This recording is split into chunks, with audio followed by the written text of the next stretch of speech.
OpenGL concepts: coordinate system, vertices, shaders. Coordinate system: OpenGL operates within a 3D coordinate system. By default, it uses a right-handed coordinate system. In this system, the positive x-axis extends to the right. The positive y-axis extends to upwards. The positive x-axis extends towards the viewer. OpenGL allows you to define your own coordinates system and transform objects within them using transformation matrices. Vertices. Vertices are points in 3D space that define the geometry of objects.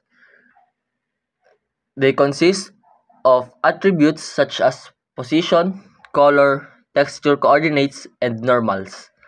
Vertices are organized into primitive-like points, lines, and triangles, which OpenGL then renders to create shapes and surfaces. Shaders. Shaders are small programs written in OpenGL shading language, GLSL, that run directly on the GPU. There are several types of shaders. Vertex shaders process each vertex in primitive. It's used for tasks like transforming vertices from object space to clip space. Fragment shader, pixel shader, computes the color of each pixel covered by a primitive. It's commonly used for lighting calculations, texture mapping, and special effects. Geometry shader operates on entire primitives. It can regenerate new primitives, discard existing ones, and perform other operations.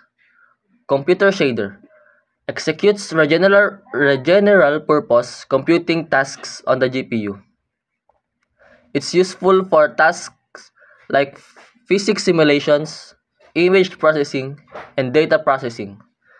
Shaders provide flexibility and programmability, allowing developers to implement custom rendering algorithms and effects. Understanding these concepts is essential for OpenGL programming as they form the basis of rendering 3D graphics. By manipulating vertices and writing shaders, developers can create visual stunning and interactive applications, ranging from games to scientific simulations.